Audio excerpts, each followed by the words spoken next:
Thank you for watching my earlier videos. Today's video is the third video on tarot cards. Actually, it is the fourth. The first is the introduction, the second Fool, third Magician, and this is the fourth card. The High Priestess is the third card of tarot. The High Priestess is all about intuition. High Priestess happens to be my favorite card.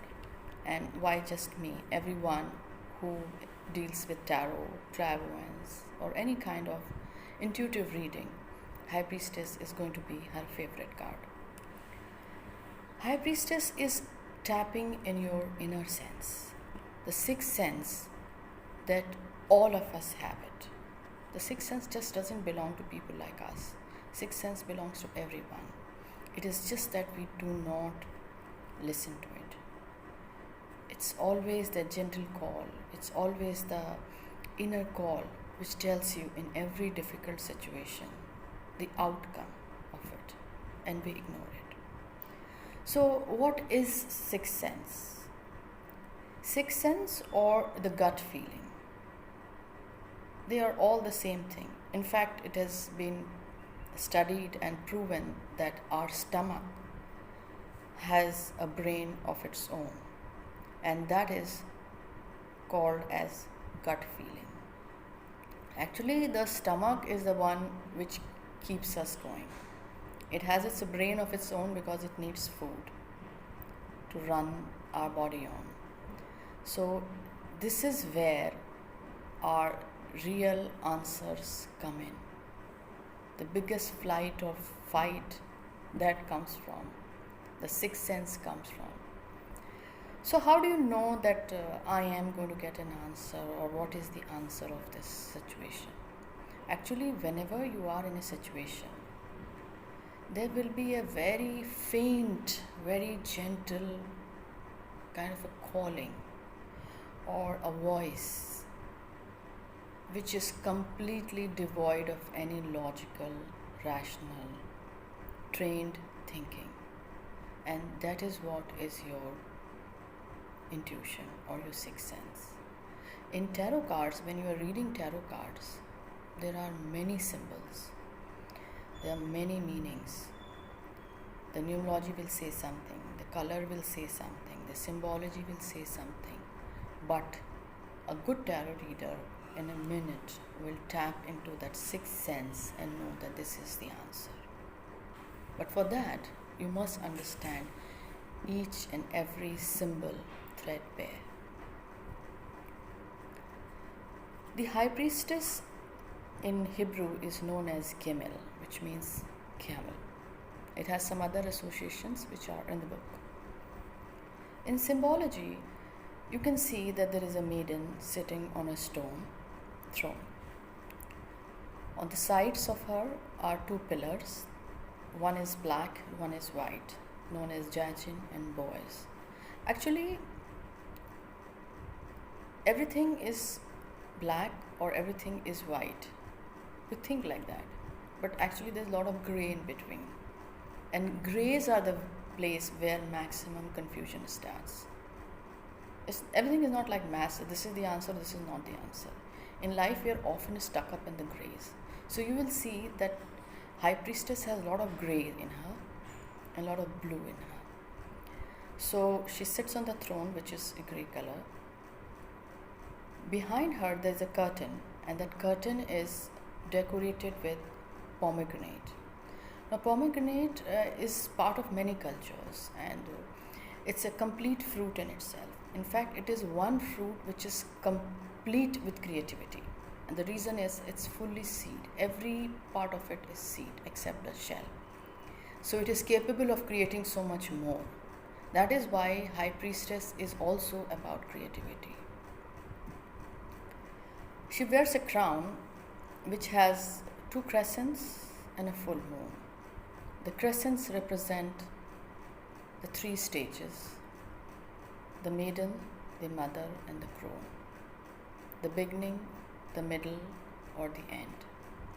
She wears a robe which is blue in color, and as your eyes will travel down from her head to toe, you will find that the dress actually ends up like ripples.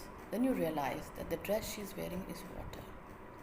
And water in tarot represents the subconscious minds, the feelings, emotions, love, the inner sense, the quietude in us.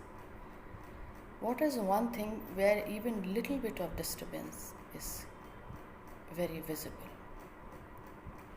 So when you get this card, you need to see that you don't need to hurry.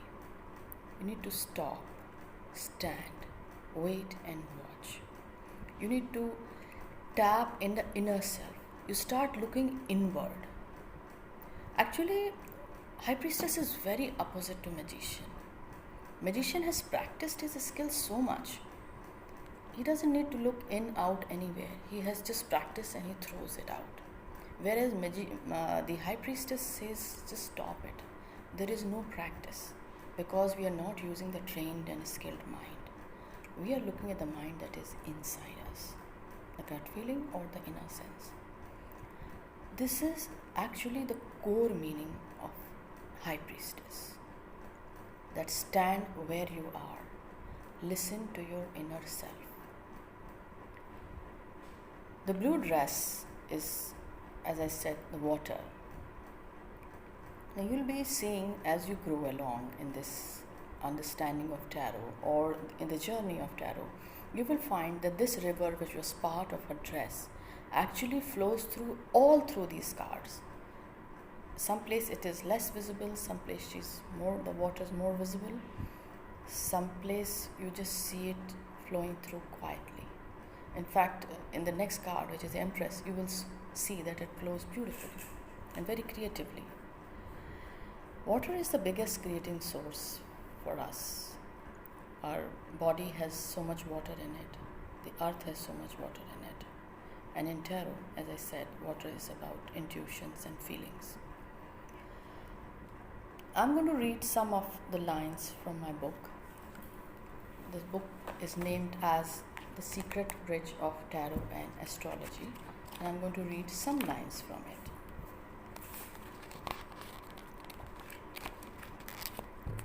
The High Priestess card speaks of the very intuitive guide, the sixth sense that we have within us, the gut feeling that we can always call upon in the hour of need.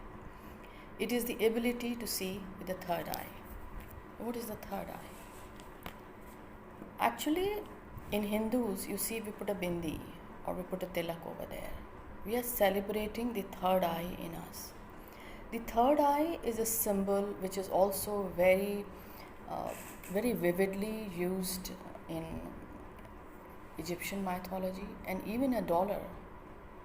The $1 has a triangle in which there's an eye. It's called the eye of Horus, or the all-seeing eye, or the all-pervading eye. This eye is also visible in the card Fool. So psychologists use it a lot when they are repressing, making you go through repression, healing you through any kind of a tragedy or trauma. So when they tell you to lie down and start going back, actually what you are doing, that you are tapping into the third eye. So when you pass, I'll give you a simple example. When you pass through a street, your visible mind, your logical mind will pick up what relates to it, but the third eye is seeing everything.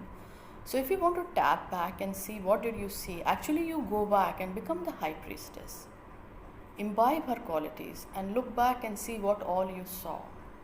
And the third eye has seen everything. It's a good idea to develop the third eye, and one of the best ways is meditation. When we are meditating, actually we're concentrating inward. And in chakras, this is called Agya Chakra. So this was about High Priestess. Keep watching my videos, and I'm continuing this series on tarot. Thank you very much for watching, and please visit my website, Maina Bhatnagar.